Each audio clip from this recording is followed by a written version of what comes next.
Mahajan sir, America आणि Israel या दोघांनीही सुरुवातीला जे दावे केले, ज्या वल्गना केल्या, त्या सगळ्या असं सांगत होत्या की इराण की झाड की पत्ती है.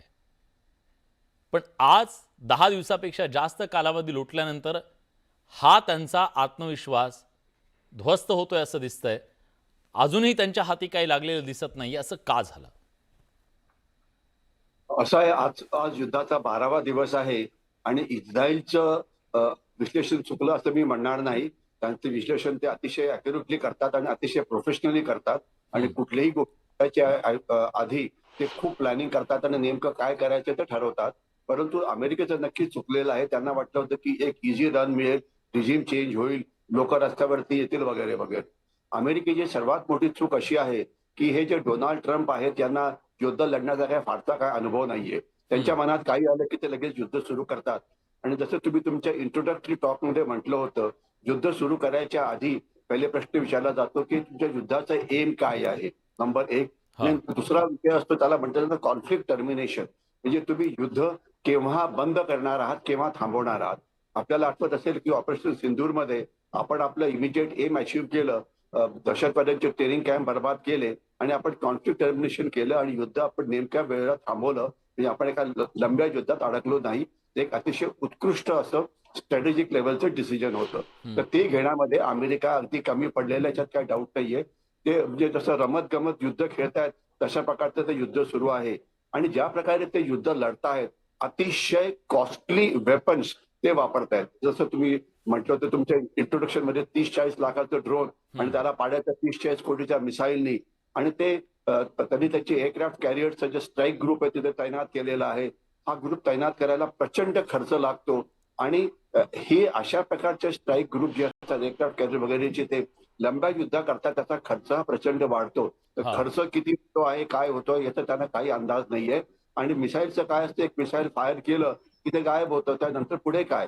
तर त्यांनी इराणचं खूप नुकसान केलेलं, याच्याविषयी काही डाऊट नाहीये. त्यांचे मिसाईल साईट त्यांनी बर्बाद केले, त्यांनी त्यांचे जे 2 न्यूक्लिअर साईट्स होते ते बर्बाद केलेले आहेत, इन्फ्रास्ट्रक्चर बर्बाद केलेलं. जे जे माहिती होतं ते म्हणजे जे माहिती नव्हतं तर तो एक वेगळा प्रश्न झाला. कारण इराणला माहिती होतं की अमेरिका अशा प्रकारे हल्ला करेल, म्हणून त्यांनी त्यांचे सगळे जे रिसोर्सेस होते हे 31 ठिकाणी हलवून ठेवले. म्हणजे नेतृत्व, पहिल्या फळीचं नेतृत्व, दुसऱ्या फळीचं शस्त्र, मिसाईल्स, क्रूज मिसाईल्स, ड्रोन्स वगैरे. तर त्यांनी एका लंब्या युद्धाची तयारी करून ठेवलेली आहे, ज्याकरता म्हणजे अमेरिका अशा प्रकारे तयार नव्हतं. आणि दुसरं, त्यांनी याच्यामध्ये गल्फ ऑफ होर्मुझला आपला एक हुकमी एक्का बनवलेला आहे.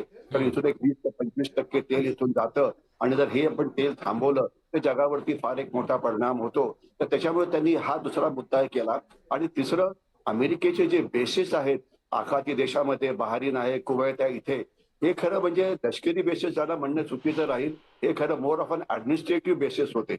म्हणजे यांची स्वतःची रक्षण करण्याची जी क्षमता होती ही अत्यंत कमी होती. म्हणजे आता इमॅजिन करा, बहारीनच्या बेसवरती हल्ला होतो आणि बहारीनचा बेस बर्बाद होऊन जातो, कारण ते more of an administrative basis होते. त्यांना जे एडी कव्हर पाहिजे, त्यांना जे मिसाईल कव्हर पाहिजे, त्यांना जे इतर लढण्याच्या हे पाहिजे ते त्याच्याकडे नव्हतं ते.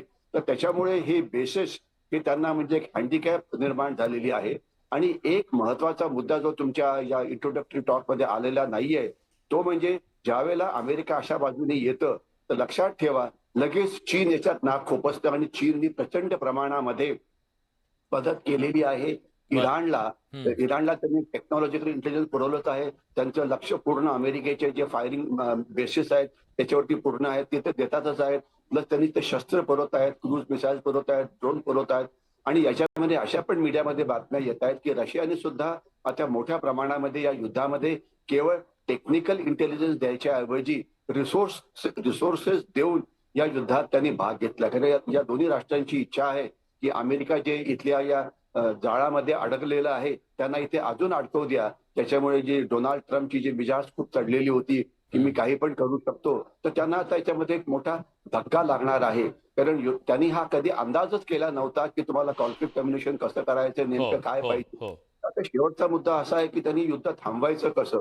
तर या आता युद्धामध्ये शेवटी युद्धामध्ये एक म्हणता येईल की आम्ही त्यांची सगळी मिसाईल सिस्टम बर्बाद केली म्हणून युद्ध थांबवूया. दुसरं, आम्ही त्यांची जी न्यूक्लिअर वेपन्स माहिती होती ती जवळजवळ तोडली म्हणून युद्ध थांबवूया. किंवा तिसरं आम्ही एक अतिशय जबाबदार राष्ट्र म्हणून युद्ध थांबवूया. म्हणजे त्यांना आता काहीतरी कारण शोधून युद्ध थांबवण्याकरता कारण शोधावं लागेल. कारण हे युद्ध त्यांना परवडणारं नाहीये. इराणचं खरंय. युद्ध हे किती काळाने लढलं जाते युद्ध आहे आणि त्यांनी हे अतिशय चांगल्या पद्धतीने ते लढलेले आहेत. तर त्याकरता त्यांच्या गनिमी काव्याचं किंवा त्याला एक मल्टी डोमेन वॉरफेअर म्हटलं जातं किंवा सप्लाय चेन वॉरफेअर म्हटलं जातं किंवा त्याला using Gulf of Hormuz as a strategic weapon म्हटलं जातं. या सगळ्या पद्धतीचा त्यांनी अतिशय उत्कृष्टपणे वापर केलेला आहे आणि त्याचा त्यांची परिणाम लढाई सुद्धा जी या झाली, सगळ्यामध्ये दिसतोय. आपण ह्या